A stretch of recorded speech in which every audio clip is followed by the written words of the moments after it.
What's going on, guys? It's UnleashedWhatIf here, and I know this is a different video. I'm actually voiceovering it. This is me, not the AI. I'm doing this because I want a little more feedback. Not that I'll get so much straight off the bat, obviously, because I'm just starting to grow. Thank you to all that have subscribed so far. Obviously, it does mean quite a bit to me. The reason I'm doing this, like I said, is feedback. If you want me to do more of these, it will take me a bit longer than if, because the AI, I just copy and paste the text after writing it, and then this I would have to actually speak through the text, and I don't want to just make it all bland with kind of no emotion. I want to try to put a bit of emotion into it, unlike the AI voice. So if you like this way more and want to see more of this way, I can definitely do it. I would just need some peace and quiet, and so that I could get it done. And when I don't have time, I will obviously still have to do the AI voice, but if I do have time and you enjoy this sort of way more, then I will definitely do it. So this what if is going to be, what if Goku was born as a legendary Super Saiyan? You've already seen my what if Goku was betrayed. I believe that was the one that I had on here. And then also, what if Broly was the secret son of Goku? That is also a video that I have. So yeah, I mean, this is what I'm gonna try for now, because I could also have some music. Other than that, let's get into chapter 1. This is going to be a warrior born and sent away. The first part is in the POV of King Vegeta. What did you just say? I would ask a servant who Bardock's son Kakarot was born with a power level of 1,700. This must be a joke, and if it is, I will have you killed. I mean, do you possibly want me to believe that a low-class warrior with a power level of just 10,000 has had a son born with a power level of over 1,000? Sir, I know it's obviously something you didn't want to hear today. I looked at him and said, send the most powerful servants to the home of Bardock after his departure today, and take and send his child off planet.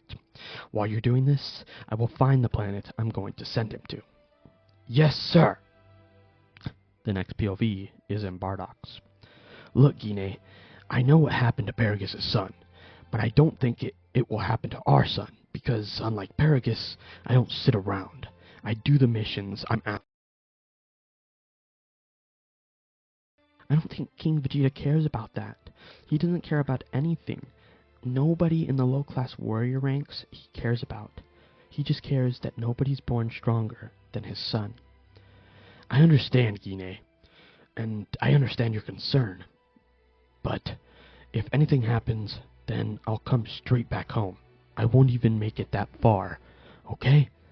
Alright, Bardock, I just hope you're alright. The next part is in the POV of King Vegeta again. So, sir, what planet are you sending the child of Bardock to, if you don't mind me asking? I am sending him to the same planet I sent Broly. To Earth. But, sir, why would you send him there of all places?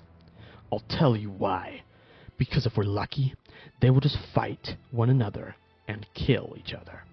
Because, if my suspicions are correct, according to an ancient script left by my great-great-great-grandfather, 2 legendary Super Saiyans born within a couple of years apart only happens every 100,000 years. So you believe that both Broly and Kakarot are legendary Super Saiyans?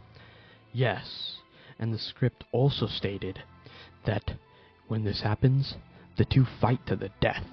So, what better way to have it happen than to send them to the same planet? Also, are our men already on the move? Yes, sir. In about 4 hours, when Bardock leaves, our men are going to move in. Yeah. Okay, then. I will be waiting for you at the space pods.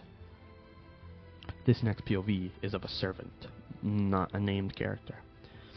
Alright guys, the plan is that we're gonna enter the home. The two of you are going to hold Gine back while I get her son. Do you understand? And we're gonna have to tell her what's happening. It's just part of the law when we do this. Of course, sir. The door slams open. What do you think you're doing in my house? Lay your hands off me right now. I'm sorry, Gine, but as orders from the king, we are to take your son and send him off planet. He would grab Kakarot and he would start crying. Are you crazy?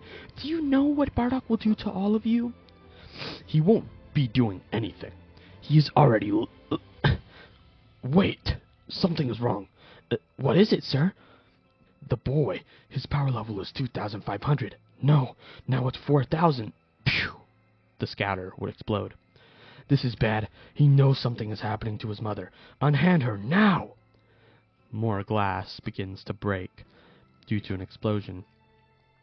Ugh! Is everybody okay? That blast, any glass was fatal.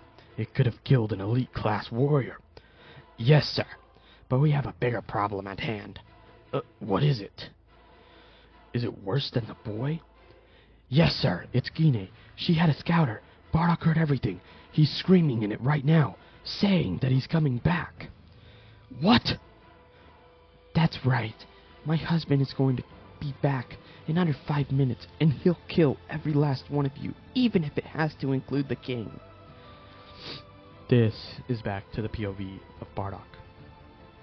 God, I hope Gine is wrong, and I was right. What's going on, Bardock? Your woman giving you problems again? No, that's not it. I'm sure you've heard about our son, right? Oh yeah, who hasn't? A non-elite class warrior having a son stronger than the king's, and he was just born not long ago. I think everybody on the planet knows. Well, then you know what happened to Paragus' son?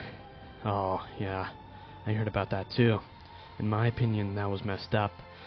We need more strong warriors, but to think the king would send him away?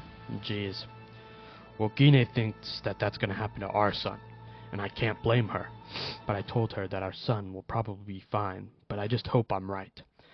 Well, Bardock, unlike Paragus, you actually did quite a bit of missions. In fact, he was so weak that the king killed him before he could even think about going after his son. So if it happens to you, I don't think the king could kill you, and you could go after your son. So I think you're fine. That's what I told Gine. But you can never be too... What's this? Look, it's nothing personal, Gine, but it's the king's orders, that's all. Well, looks like she was right. We're going back. Top speed. What's happening, Bardock? That bastard Vegeta is taking my son. This POV is back in the POV of King Vegeta. God damn it, what's taking them so long? They should have been done 5 minutes ago. Sir! Sir! Oh, that's them. Sir, big problem. What is it? I see you have the boy, so it can't be that big of a problem. Bardock, sir, he left a scouter with Gine, and he heard everything that happened at the house, and he got faster. He got back faster than we expected. He killed 3 of our men. God, then put the boy in the pod now. Vegeta, you will not go unharmed for this. Bardock would scream. Hurry, start the pod. You two go slow him down. Yes, sir, we will do anything we can.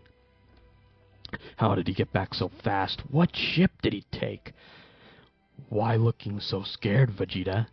Bardock now in front of Vegeta's face. Shocked I killed your men so fast? How? They were elite class warriors. Part of my squad. How did you kill some of my strongest men? Well, Vegeta, I guess you didn't notice, since you don't care about the low-class warriors. But I've been going on so many missions for the past 9 months, and I've gained so much experience I've learned to suppress power. My true power level is not 10,000. What? It's truly 20,000. Damn you, Bardock! Bardock would put his hand right on King Vegeta's chest and do a ki blast at point-blank range. It would kill the king. But it was too late. The pod had already launched out of the atmosphere because he took too long.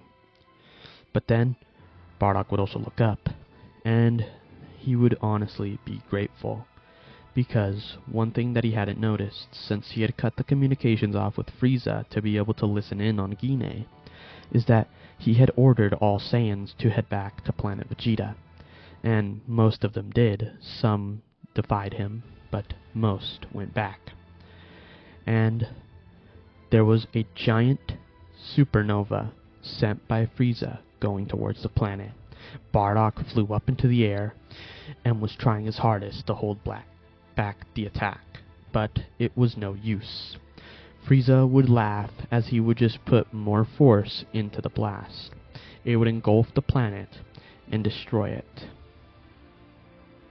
But in Bardock's dying breath, he would say, "Frieza, you will know the pain of a Saiyan warrior.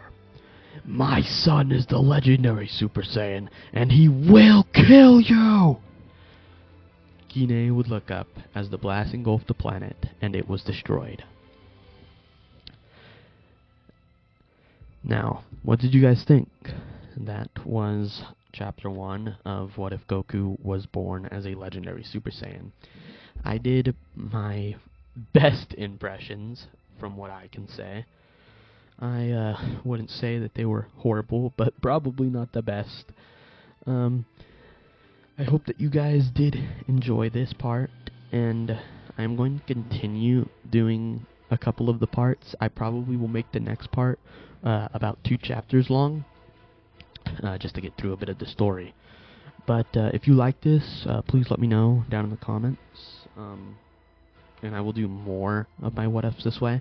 I know that I usually finish the what-ifs and then put them into YouTube, but I wanted to try this out and let's see how you guys thought about it.